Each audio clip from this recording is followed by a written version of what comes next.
अस्सलामुअलैकुम, मैं हूं इब्रार हुसैन अस्तोरी। और नाज़रीन, आज के व्लॉग में 3 बड़ी खबरें आपके नॉलेज में लाने की कोशिश करूंगा, क्योंकि इन 3 खबरों की वजह से मुल्क में एक नई बहस दोबारा से छिड़ गई है। ये क्या बहस है? और फिर ख़ास तौर पर पाकिस्तान तहरीक इंसाफ के अंदर जो इख्तिलाफात थे, शेर अफजल मरवत के हवाले से इमरान खान का अडियाला जेल से जो पैगाम आया, उसके बाद एक नई स्ट्रेटजी पीटीआई की जानिब से बनाई गई है। ख़ासतौर पर पीटीआई ने बिल आखिर शेर अफजल मरवत के ख़िलाफ़ बड़ा एक्शन ले लिया है, और ये क्या एक्शन है ये भी आपके सामने रखूँगा। इसके साथ साथ पाक फ़ौज के 3 अफसरान की जो है वो प्रमोशन हो गई है। अब इन 3 अफसरान में से एक अफसर वो हैं जिसको प्रमोशन मिली है, जिसको तरक्की मिली है। उन्होंने 2 रोज़ कबल एक ख़तरनाक प्रेस कॉन्फ्रेंस की थी और उसमें इमरान खान को वार्निंग दी थी। इमरान खान को डील करने से इनकार किया था, और इमरान खान के सामने 2 टोक मौक़िफ़ ये इख्तियार किया कि इमरान खान कौम से माफ़ी मांगे, पीटीआई कौम से माफ़ी मांगे। अब उसको भी प्रमोशन दी गई है। अब ये 3 जर्नल कौन है इसके हवाले से भी बताऊंगा। और फिर एक जर्नल, इन तीनों में से एक का ताल्लुक़ गिलगित बल्तिस्तान से है। पाकिस्तान की तारीख़ में इससे कबल एक जर्नल इस स्टेज तक पहुंचा था, और ये दूसरे बड़े जर्नल हैं गिलगित बल्तिस्तान से जो इस स्टेज पे पहुंचे हैं। अब नाज़रीन, जो तीसरी बड़ी खबर है वो है पाकिस्तान तहरीक इंसाफ की मखसूस नशिस्तों के हवाले से। सुप्रीम कोर्ट के फैसले पर इलेक्शन कमीशन ने एक ऐसी हरकत कर दी है, पाकिस्तान तहरीक इंसाफ की उम्मीदों पर पानी फेर दिया है। और लगता यूँ है कि अब सुप्रीम कोर्ट जो है इलेक्शन कमीशन के ख़िलाफ़ तौहीन अदालत की कार्रवाई करने जा रही है, और ये बड़ा एक्शन होने जा रहा है। और इस मामले पर नया एक इशू खड़ा हो गया है। ये तमाम जो 3 खबरें हैं आज की, इसकी तमाम तफसीलात आप नाज़रीन के सामने रखने की कोशिश करूँगा। तो नाज़रीन, सबसे पहले बात करते हैं शेर अफजल मरवत, पाकिस्तान तहरीक इंसाफ के इख्तिलाफात का बायस यानी इख्तिलाफात का सबब बनने वाले। पाकिस्तान तहरीक इंसाफ को इंतखाबात में आसमान पर तो लेके गए। यानी आपको पता है 8 फरवरी ने जब इमरान खान का नाम लेने वाला कोई नहीं था, तो शेर अफजल मरवत था, जो कराची से खैबर तक और कोयटा से लाहौर तक और रावलपिंडी से जाकर आपको पता है कि हर जगह वो जलसे, कार्नर मीटिंग्स, रैलियाँ सब कुछ करते नज़र आए। लेकिन मजाल है कि कोई पुलिस, कोई इदारा उसे गिरफ़्तार करता। हर कारकुन, हर रहनुमा को गिरफ़्तार किया गया, लेकिन शेर अफजल मरवत को इतनी डील क्यों दी गई थी? तो अब उसके हक़ाइक़ सामने आने शुरू हो गए। क्या सच है, क्या झूठ है, ये तो आने वाला वक्त ही बताएगा। लेकिन पाकिस्तान तहरीक इंसाफ ने इमरान खान की अडियाला जेल से हिदायत के बाद अब शेर अफजल मरवत की जो है वो मरम्मत शुरू हो गई। मरवत की मरम्मत अब शुरू हो गई है। और उसमें आज आपको ये बता दूं, जो ताज़ा तरीन सबसे बड़ी खबर ये है कि तहरीक इंसाफ ने शेर अफजल मरवत को गैर ज़िम्मेदाराना बयानात देने पर शोकास नोटिस जारी कर दिया। अब ये गैर ज़िम्मेदाराना बयानात क्या हैं? 3 वजूहात हैं शेर अफजल मरवत की पाकिस्तान तहरीक इंसाफ से। ये समझ लें कि उसको दूर करने, उसको ज़ीरो करने में 3 बातें हैं, वो भी इस व्लॉग के एंड में आपके सामने रखूँगा थोड़ी देर में। सबसे बड़ी बात तो ये है कि शोकास नोटिस में शेर अफजल मरवत से 3 दिन में वजाहत तलब की गई है। इसके अलावा गैर ज़िम्मेदाराना बयानात का ये मामला, तो तहरीक इंसाफ ने शेर अफजल मरवत को जहाँ पर शोकास नोटिस जारी कर दिया, वहीं पर शेर अफजल मरवत का भी जो है वो इसका जवाब आ गया है। और उस जवाब में शेर अफजल मरवत कहते हैं कि मैं इमरान खान के और पाकिस्तान तहरीक इंसाफ के हर फैसले की कदर करूँगा। लेकिन शोकास नोटिस बड़ा दिलचस्प है। Show cause notice secretary general Pakistan Tehreek Insaf जो उमर अयूब हैं उनकी जानिब से जारी किया गया है। शोकास नोटिस में कहा गया है कि शेर अफजल मरवत के बयान से पार्टी की साख को नुकसान पहुँचा। अब आपको मैं थोड़ी देर में बता देता हूँ कि ये 3 क्या बयान थे जिसकी वजह से पाकिस्तान तहरीक इंसाफ को बहुत बड़ा धचका पड़ा, बहुत बड़ा अवामी, जिसको 8 फरवरी के बाद आपको बताया कि पाकिस्तान तहरीक इंसाफ को लोग ये समझते, पब्लिक ये समझती है कि 8 फरवरी को अवाम ने अपना रेफरेंडम करके पाकिस्तान तहरीक इंसाफ को जितवाया था, तमाम तर कुव्वतों के मुखालिफ, तमाम तर जमातों के मुखालिफ। लेकिन इन 3 बातों से पाकिस्तान तहरीक इंसाफ को अवाम के दरमियान बहुत ज़्यादा मुश्किलात, जग हसाई का सामना करना पड़ा। वो तीनों बातें आपके सामने रख दूँगा। इसके साथ साथ ये भी कहा गया है कि इमरान खान यानी बानी चेयरमैन पीटीआई के वाज़ेह अहकामात हैं कि गैर जिम्मेदाराना बयानात न दिए जाएं। यानी ये तमाम रहनुमाओं के, सिर्फ शेर अफजल मरवत के लिए नहीं थे बल्कि तमाम रहनुमाओं के लिए थे। शोकाज नोटिस में शेर अफजल मरवत को मुखातिब करते हुए कहा गया है कि आपके किरदार से पार्टी और अरकान को शर्मिंदगी उठाना पड़ी। नोटिस के मुताबिक शेर अफजल मरवत से 3 रोज़ में वजाहत तलब की गई है, जबकि कहा गया है कि 3 दिन के अंदर वजाहत न दी गई तो पार्टी डिसिप्लिन के तहत मजीद कार्रवाई अमल में लाई जाएगी। इसके अलावा आपको ये बता दूं कि कुछ दिन पहले आपको पता है कि शेर अफजल मरवत जो है वो कई अरसे से, यानी पिछले कुछ दिनों से पार्टी रहनुमाओं के खिलाफ भी मुसलसल बयानात दे रहे हैं, जिससे पार्टी की साख को नुकसान पहुंच रहा है और पार्टी की पॉलिसी के अगेंस्ट वो बयानात दे रहा है। मुख्तलिफ टीवी चैनल्स में जाकर, जिसको पाकिस्तान तहरीक इंसाफ जिन एंकर्स को, जिन टीवी चैनल्स को बाइकाट कर चुकी होती है, उस पर भी जाकर शेर अफजल मरवत बयानात देते हैं, अपने इंटरव्यूज़ देते हैं, तो उस पर भी बड़े जो है वो शेक व शुबहात पाए जा रहे हैं। फिर जिसमें इनके 3 इक़दाम, जिसका मैं जिक्र कर रहा था कि 3 इक़दाम ऐसे हैं शेर अफजल मरवत के, जिसकी वजह से पाकिस्तान तहरीक इंसाफ का वर्कर, रहनुमा इमरान खान, ये तमाम लोग समझते हैं कि शायद शेर अफजल मरवत को ये 3 इक़दाम नहीं करने चाहिए थे, जिससे पार्टी को नुकसान हुआ। यानी पहली बात की गई है कि इमरान खान की पीटीआई की अपनी एक सोशल मीडिया टीम है, आपको पता है, और उस सोशल मीडिया टीम ने इदारों समेत तमाम सियासी जमातों को पूरे पाकिस्तान में एक टफ टाइम दिया। सब कुछ करने के बावजूद इमरान खान की सोशल मीडिया को शिकस्त नहीं दिया जा सका था। लेकिन अब इमरान खान के खिलाफ जो पहली साजिश कहा जाता है शेर अफजल मरवत की जानिब से की गई कि इमरान खान की सोशल मीडिया टीम के खिलाफ एक सोशल मीडिया टीम बनाई शेर अफजल मरवत ने, उसके 10 के करीब व्हाट्सएप ग्रुप बनाए और उसके ज़रिए पीटीआई यानी इमरान खान की जो सोशल मीडिया टीम थी उनके मुखालिफ पे ये काम करते रहे और उनके अगेंस्ट ये काम करते रहे, और ये बातें इमरान खान को पता चला और फिर उस पर शेर अफजल मरवत पार्टी या इमरान खान के बजाय अपनी ज़ाती तशहीर कर रहे थे।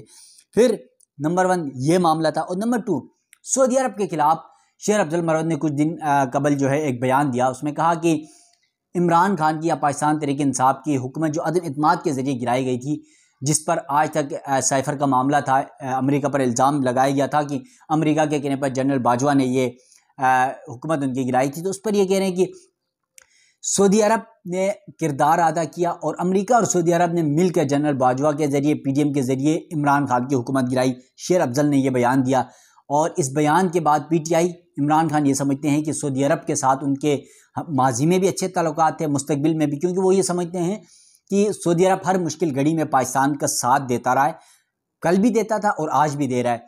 देखें, इमरान खान के दौर हुकूमत में भी बड़ा सपोर्ट किया, आज शहबाज शरीफ की हुकूमत है तो भी सऊदी अरब बड़ा सपोर्ट कर रहा है।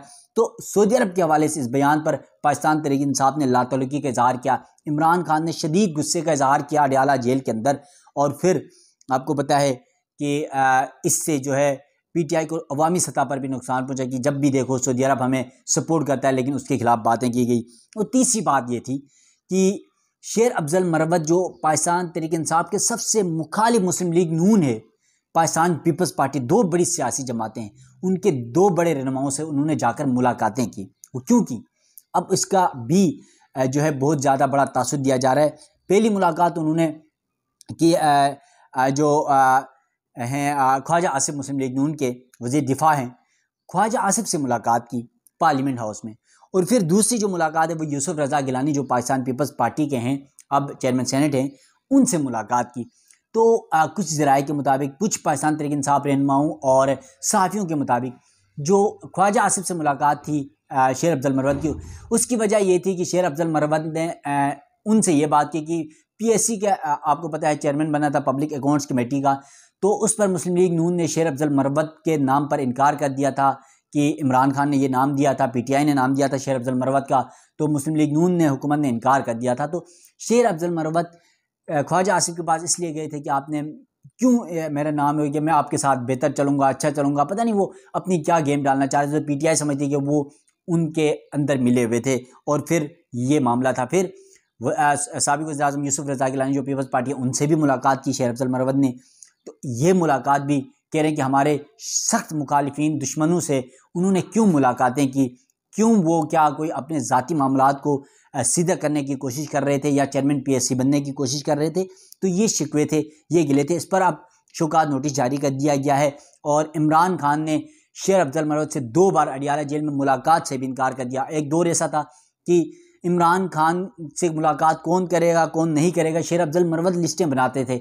आज उसी शेर अफजल मरवत को इमरान खान ने मुलाकात से इनकार कर दिया है। तो देखते हैं कि शेर अफजल मरवत को वैसे तो पीटीआई से तकरीबन फारिग कर दिया गया है और ये अब लगता है कि शेर अफजल मरवत नो मोर है, लेकिन हमारे ज़राए के मुताबिक पीटीआई के अंदर जो इख्तिलाफात हैं उसके लिए बहुत जल्द एक ये कमेटी बैठेगी और शेर अफजल मरवत समेत जो दिगर लोगों में जो इख्तिलाफात हैं उन इख्तिलाफात को ख़त्म करने की कोशिश की जाएगी। ये जो शक व शुबहात हैं या एक दूसरे पे अदम एतमाद है उसको ख़त्म करने की कोशिश की जाएगी। तो ये बड़ी खबर थी।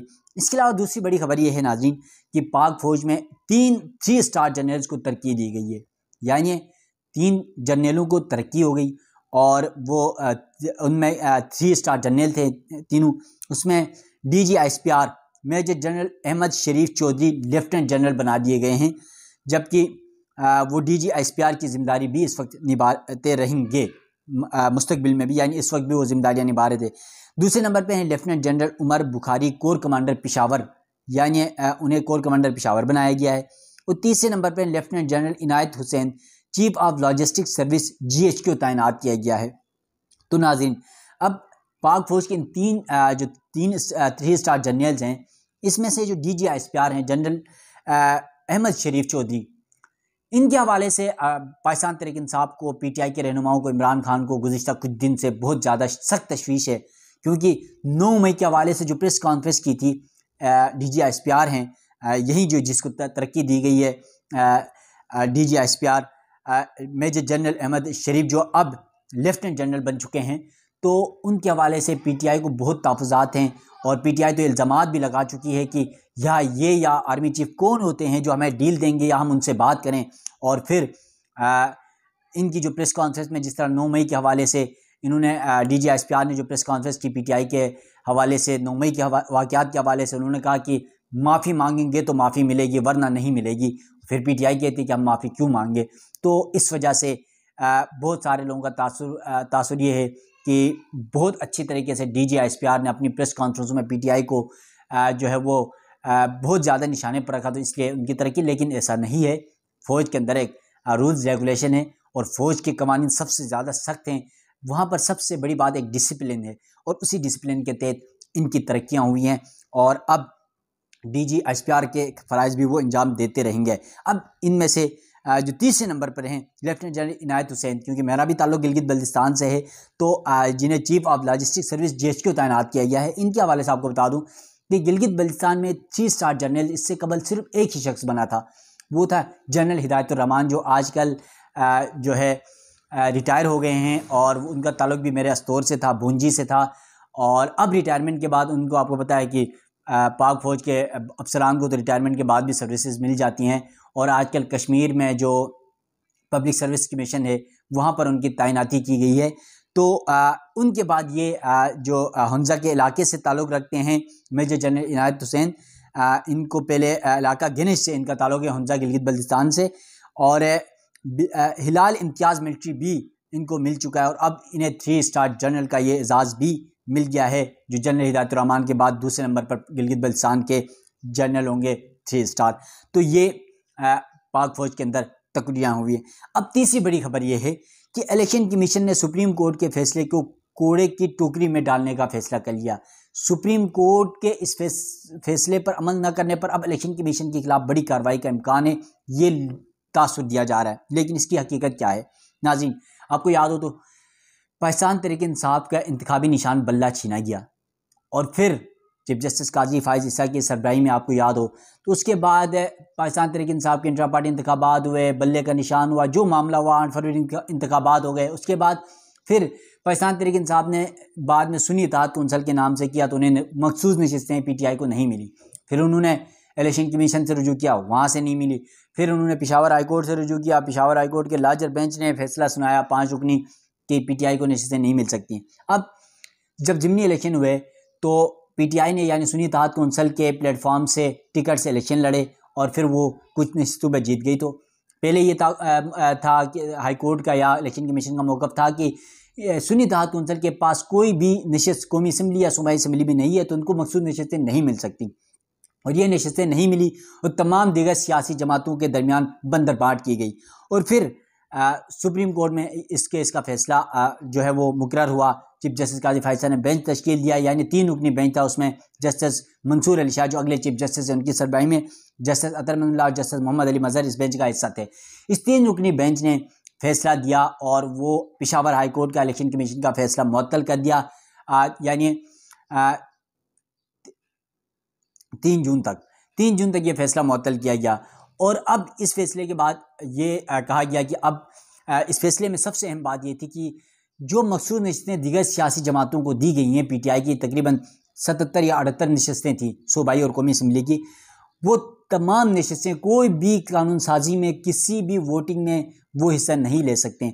तो कहा गया कि अब तमाम इलेक्शन कमीशन इन तमाम जो सीटों पर दूसरे लोग आए हैं उनको डी नोटिफाई कर लेगा। लेकिन आपको ये बता दूं कि सुप्रीम कोर्ट का जो फैसला है, वो सुप्रीम कोर्ट ने जो फैसला मुअत्तल किया है, इस फैसले के बाद जो हकीकत है खासतौर पर कानूनी तौर पर इलेक्शन कमीशन अदालती इस फैसले के हतमी होने तक, यानी अभी तो सिर्फ पहली समाअत पर इलेक्शन कमीशन का या हाई कोर्ट का फैसला सुप्रीम कोर्ट ने मुअत्तल किया, लेकिन इस फैसले के हतमी फैसले तक कि नशस्तें पीटीआई को मिल सकती हैं नहीं मिल सकती, दीगर सियासी जमातों को मिली तो क्यों मिली, कैसे मिल सकती हैं, इसके हतमी फैसले नहीं होने तक इलेक्शन कमीशन कुछ नहीं कर सकता। बल्कि इलेक्शन कमीशन भी डी नोटिफाई नहीं कर सकता, सिर्फ वो भी कलअदम करार दे सकता है।